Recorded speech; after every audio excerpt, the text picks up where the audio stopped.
ये कहानी है एक छोटी सी बच्ची की जिसको बहुत गुस्सा आता था। बात बात पे गुस्सा आता था, और जब उसको गुस्सा आता था तो वो ये नहीं देखती थी कि उसके सामने कौन है, और जो उसके मन में आता था वो सब बोल देती थी।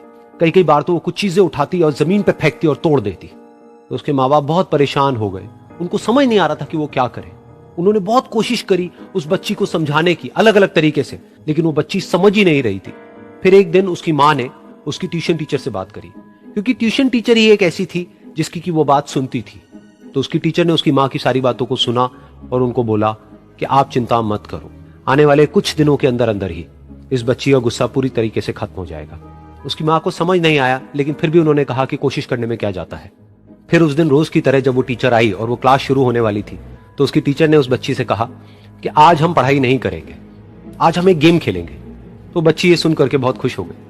फिर टीचर उस बच्ची के साथ में उस घर के पीछे एक दीवार के पास में जाकर के खड़ी हो गई, और उस टीचर ने उस बच्ची को कहा कि गेम ये है कि अब जब भी तुम्हें गुस्सा आए, तुम्हें एक कील लेनी है और यहां पर आकर के इस दीवार में गाड़ देनी है, थोड़ी सी, जितनी हो सके। फिर उस बच्ची ने टीचर से पूछा, लेकिन इससे क्या होगा? तो टीचर ने कहा कि जब ये गेम खत्म हो जाएगी तो तुम्हें एंड में एक प्राइज मिलेगा। फिर उस बच्ची ने बिल्कुल वैसा ही किया जैसे कि उस टीचर ने कहा था, यानी कि अब उसको जब भी गुस्सा आता तो वो जाती और जा करके एक कील उस दीवार में गाड़ देती।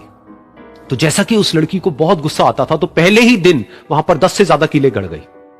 लेकिन उन कीलों को गाड़ने के लिए उसको बार बार पीछे जाना पड़ता और जा करके उस कील को गाड़ना पड़ता। तो उसके दिमाग में आया कि जितनी मेहनत मैं लगाती हूं उस कील को गाड़ने में, उससे कम मेहनत में मैं अपने गुस्से को कंट्रोल कर सकती हूं।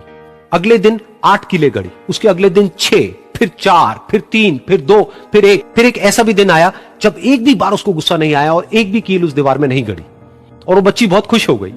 खुशी खुशी वो अपनी टीचर के पास में गई और जाकर के उनको बताया कि देखो मैम, आज मैंने एक भी कील उस दीवार में नहीं गाड़ी है, क्योंकि मेरे को एक बार भी गुस्सा नहीं आया है। तो मैम ने उसको थोड़ी सी शाबाशी दी और मैम उसके साथ में उस दीवार के सामने जाकर के खड़ी हो गई। अब मैम ने उस बच्ची को कहा कि गेम अभी खत्म नहीं हुई है, अब तुम्हें क्या करना है कि जिस भी दिन तुमको बिल्कुल भी गुस्सा नहीं आता है, उस दिन के एंड में तुम एक कील को इस दीवार से निकाल दोगी। तो बच्ची ने वैसा ही किया, लेकिन क्योंकि कीलें बहुत ज्यादा थी तो 1 महीने से भी ज्यादा टाइम लग गया उन सारी कीलों को बाहर निकलने में। लेकिन एक दिन ऐसा भी आया जब सारी कीलें उस दीवार से बाहर निकल गई। फिर वो बच्ची बहुत ही खुश होकर के अपनी टीचर के पास में गई और जाकर के बोला कि अब उस दीवार में एक भी कील नहीं है। तो उसकी टीचर उस बच्ची के साथ में उस दीवार के सामने जाकर के खड़ी हुई। उसने देखा कि एक भी कील नहीं है दीवार में। फिर उसको उसकी एक फेवरेट चॉकलेट गिफ्ट करी और बोला कि तुम इस प्राइज को जीत गई हो। बच्ची बहुत ही खुश हो गई।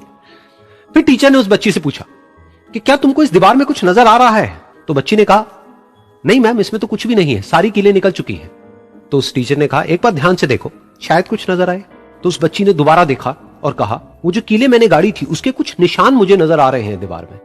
जब बच्ची ने ये देख लिया, फिर उसकी मैम ने उस बच्ची को कहा, जैसे तुमने इस दीवार में कील गाड़ी और अब तुम उस कील को तो निकाल सकती हो लेकिन उसके निशान को नहीं मिटा सकती, ठीक इसी तरह से होता है जब तुम गुस्सा करती हो। जब तुम गुस्सा करती हो अपने माँ बाप पे या किसी पे भी, तो उनके दिल पर चोट लगती है, उनको दर्द होता है और वहां पर एक निशान रह जाता है। उस निशान को तुम चाह करके भी हटा नहीं सकती, फिर चाहे तुम उनसे जितना मर्जी माफी मांग लो। ये सुनकर बच्ची को अपनी गलती का एहसास हुआ और वो रोने लगी, और वो भागती हुई गई और अपनी माँ के पास में जाकर के उनसे गले लग गई और अपनी माँ को बोली कि मम्मा, मैं आज के बाद कभी गुस्सा नहीं करूंगी, मुझे समझ आ गया है मैंने क्या गलती करी। और उस दिन के बाद उस बच्ची ने कभी गुस्सा नहीं किया।